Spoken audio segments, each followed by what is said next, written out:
would not be the same, and says, "Now I am become death,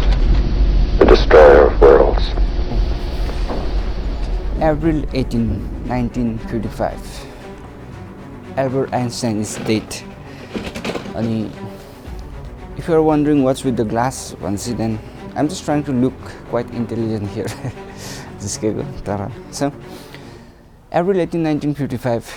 Albert Einstein is dead. And त्यो समयमा र अहिले पनि still one of the genius mind of this planet. He died on that day. When he died, एकजना photographer working with the Life magazine त्यो समयमा उहाँले चाहिँ उहाँको डेस्कको एउटा फोटो खिच्नुहुन्छ as it is. त्यो डेस्क चाहिँ उहाँ बितिसक्नु भएपछि जस्तो थियो त्यस्तै छोडेको अवस्थामा चाहिँ उहाँले एउटा फोटो लिनुहुन्छ र इन्ट्रेस्टिङली त्यो फोटो खिच्दाखेरि चाहिँ त्यो त्यहाँ एउटा यस्तो पेपर देख्नुहुन्छ जहाँ चाहिँ he sees what Albert Einstein was working on. अनि at the time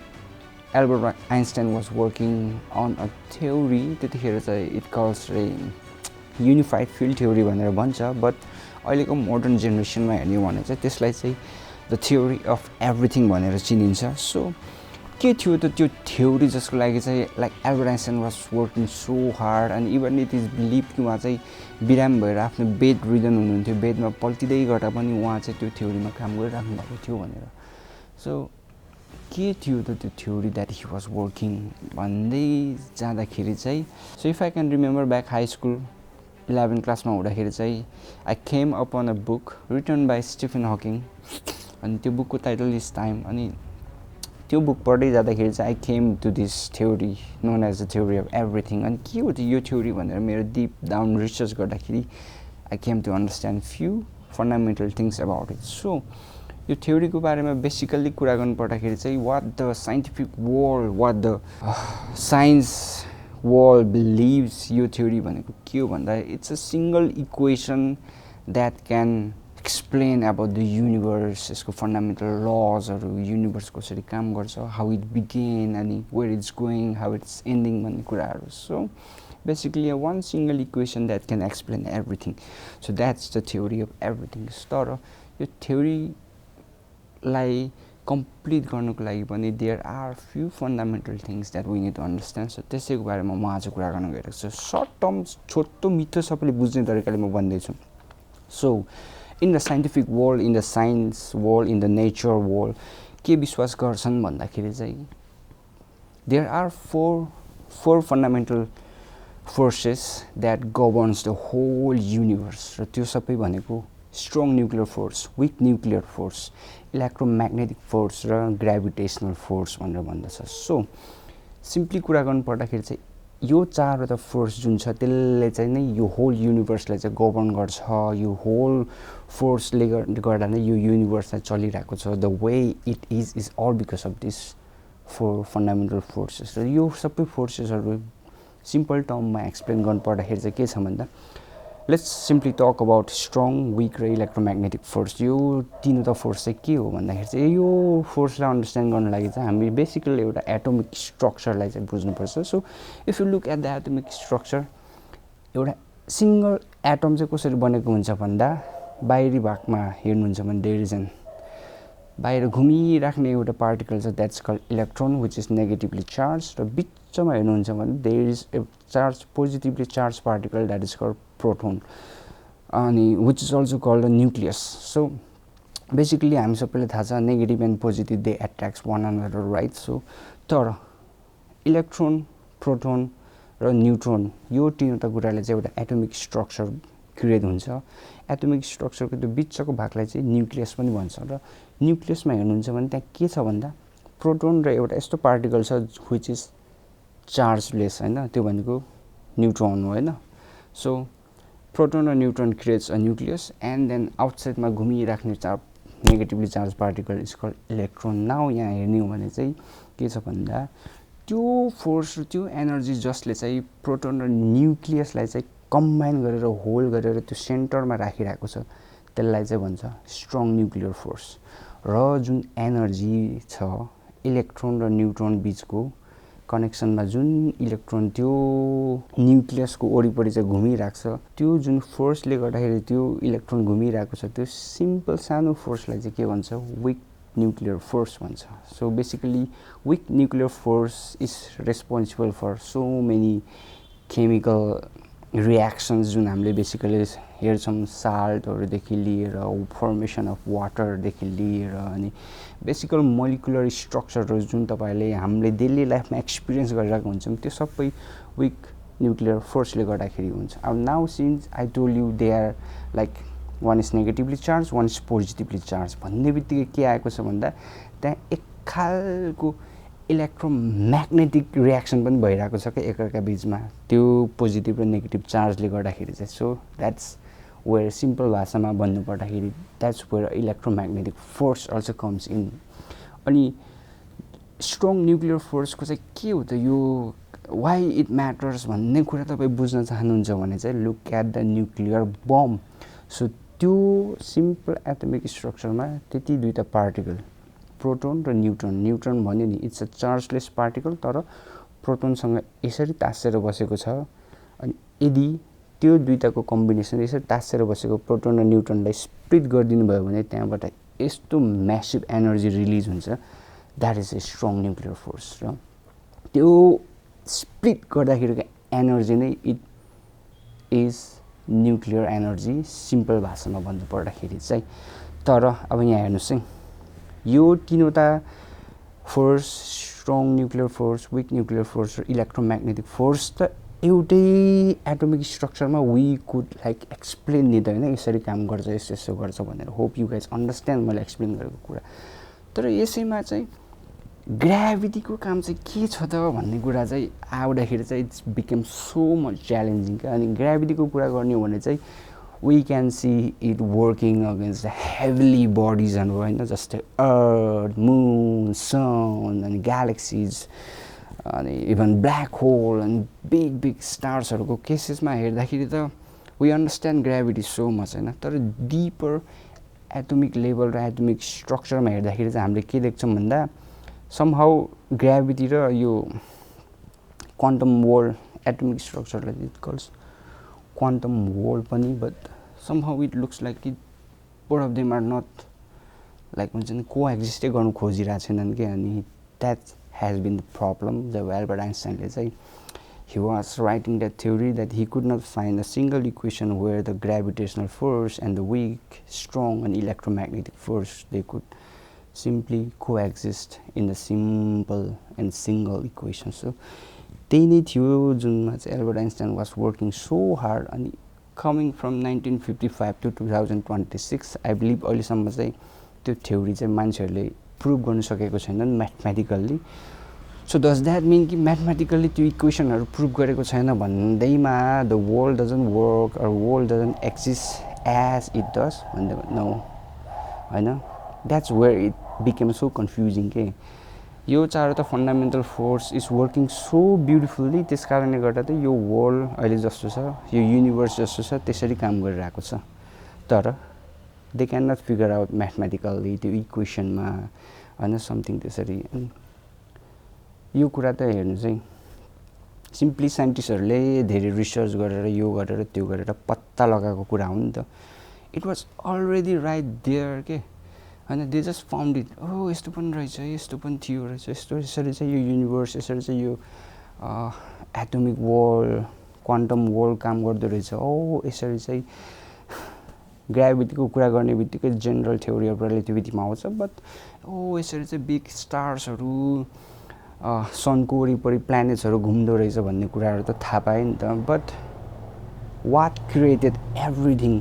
होइन कसरी चाहिँ यो सबै कुराहरू हुनमा आयो त कसरी चाहिँ यो सबै कुराहरू यस्तो छ त even look at the atom मैले भने नि कस्तो ब्युटिफुल्ली स्ट्रक्चर छ इलेक्ट्रोन प्रोटोन न्युट्रोन र एटोमिक स्ट्रक्चर अझ डिपर लेभलमा जाने हो भने चाहिँ यस्तो धेरै सब एटोमिक पार्टिकल्सहरू छ होइन अनि basically you wouldn't understand it अनि आई नो धेरै मान्छेको लागि चाहिँ it's gonna be so boring but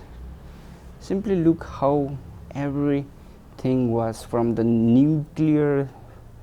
यस्तो सब एटोमिक पार्टिकलदेखि त बिग युनिभर्समा हाउ एभ्रिथिङ वाज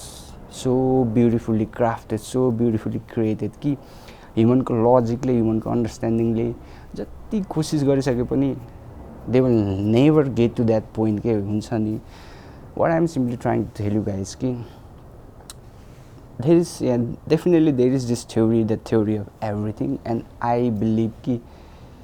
मैले भनेपछि controversial कुरा चाहिँ होइन, but I believe only God knows about that equation, only God knows about that mathematical final line हुन्छ नि जुन मान्छेहरूले चाहिँ यो इक्वेसन भयो भने चाहिँ it gonna explain everything about the universe भनेर. अनि so funny स्टिफन हकिङले चाहिँ एउटा यस्तो वर्ड भन्नुभएको रहेछ कि मलाई चाहिँ interesting लाग्यो नि त्यो वर्ड चाहिँ कि what he have said is कि if we figure out this theory then we will understand the mind of God again. I don't think I will ever be able to create the universe, so that's why thinking about God is like beyond my logic, beyond my understanding. अनि त्यही भएर like look at this simple एउटा strong nuclear force के किन त proton र न्युट्रोनलाई चाहिँ त्यसरी घरले त्यसरी कम्बाइन गरेर राख्नु भएको छ कम्बाइन छ त्यसलाई स्प्लिट गर्यो भने त्यत्रो न्युक्लियर एनर्जी क्रिएट हुन्छ तर किन कम्बाइन भएर बसेको छ भन्ने कुराको म एन्सर दिन सक्दिनँ and then I see people like जज गर्नु खोजेको होइन अरूलाई तर I see people like as if they understand the logic behind God, they understand everything behind God. But yes, probably कस्तो clearly Christले कस्तो clearly to देखाइदिनु भएको छ कि yes, I love you, I love the world so much that I'm ready to give myself in the joy, in the happiness, in the faithfulness, in everything. I give you my grace,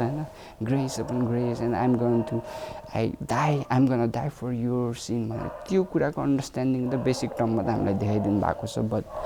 grand युनिभर्सको टर्ममा हेर्ने हो भने चाहिँ अनि God knows about everything क्या होइन even black होलको कुराहरूदेखि लिएर कति धेरै कुराहरूलाई लिएर आउने भने चाहिँ it's just you simply cannot comprehend how much beyond our understanding and our mind ले नि comprehend नगर्न सक्ने कुराहरू छ हैन and people thinks like they understand him and that's where I am like oh okay this is the box, this is the place that I don't want to stick myself. Oh, you are placing God within the box of your understanding, but look at the reality. कतिपय मान्छेलाई त यो simply त्यसरी म intellectual छु भन्नु पनि खोजेको हैन तर फन्डामेन्टल फोर्सेसहरुको बारेमा पनि सायद थाहा थिएन होला maybe it's completely out of our interest कतिजना मान्छेको लागि चाहिँ तर it has been the very interesting topic for me अनि जब म बिलिभर भइसके झन् त्यसपछि त झन् जेनेसिस च्याप्टर 1 देखि कारणले गर्दा it has been so interesting for me it talks about the creation of the universe it talks about the creation of the universe. It talks about how God created the whole universe in 6 days, and then you see the science behind it, you see the atomic wall, you see the elementary particles, you see the nuclear wall, you see all those theories and जुन theories ma class 11 12 मा हुँदाखेरि deep research गर्थे अझै पनि I just do certain research हेर्छु यताउति अनि यो साइन्टिफिक थ्योरिजहरु यो नेचरको how natural laws work how the universe works how the solar system works how even black hole यस्तो मिस्ट्री छ ब्ल्याक होलको कुरा हैन त्यो कुराहरु ग्रान्डमा हेर्दै जान्छु and then I am like हुन्छ नि it's just interesting it's just beautiful अनि आई डोन्ट नो कहाँबाट मलाई चाहिँ आज यो थ्योरी र गडसँग रिलेट गर्न लागेको छ टाइटल पनि मैले लेखेँ कि the theory of everything or is the theory of God भनेर टाइटल पनि त्यही भएर दिए अनि it's definitely the theory of God नि त हैन अनि हामी मान्छेहरुले चाहिँ सिम्पल नेचर कसरी काम गर्छ त भन्ने कुरालाई साइन्सले डिफाइन गरेको हुन्छ अनि मान्छेहरुलाई चाहिँ oh I don't believe in God but I believe in science I believe in technology something like that bro science explains how nature works अनि nature ultimately the creation ultimately talks about the creator हैन अनि if you believe in science then automatically it should lead you to believe in God. I know when you think like, oh, I understand science, this and that, I know you are talking from your own logical perspective, but look at the bigger picture. I simply don't understand why electron behaves the way it does. I simply don't understand किन moon चाहिँ अर्थको वरिपरि नै घुम्नु पर्थ्यो र भन्ने कुरा हैन. I simply don't understand why earth is placed in such a perfect position from sun कि सबै कुरा feel so balanced हैन. I know human अहिले इरानको वारदेखि लिएर नेपालको पोलिटिकल कुराहरूदेखि लिएर कति even Ukraine Russia even China यताउति वारहरू देख्दै गर्दा केओसहरू देख्दै गर्दा हाम्रो माइन्डलाई चाहिँ it has confined within the box. तर बक्सभन्दा बाहिर गएर हेर्ने भने चाहिँ there is even bigger world र bigger work that is been placed होइन. यस्तो ग्रान्ड डिजाइन छ your whole universe go, and automatically it talks about a designer guy, a perfect designer who knows exactly what he is doing. So through the theories I just wanted to tell you guys that it is automatically talking about God. And definitely I believe कि 100 वर्ष अझै 200 वर्ष जाओस् हैन मान्छेहरुले चाहिँ theory of everything भनेर त्यो perfect equation चाहिँ निकाल्नु सक्दैनन्. They will come very close, just like traveling at the speed of light भन्ने कुरामा नि 99.99% people can come very close to that, but they will never be able to achieve the perfect speed of light नि त. त्यस्तै छ. यो चाहिँ अर्कै टपिक हो. तर but there are certain limits जहाँ गडले पनि ह्युमनलाई चाहिँ पुग्न दिनुभएको छैन, भेट्न दिनुभएको छैन. अनि त्यो लिमिट्सहरू भनेको नि कति यस्तो थ्योरिजहरूको कुराहरूदेखि ओरिजिन अफ द युनिभर्स अझै पनि they believe it was big bang. But बाइबलमा सिधै लेख्नुभएको छ त, सिधै भन्नुभएको छ प्रभुले, let there be light and there was light. Simple as that. It's just finish topic over. But anyway, hope you guys enjoy this episode. Simply यो कन्भर्सेसनको यो पोइन्टको टपिक नै त्यही थियो. Theory of everything, or is the theory of God.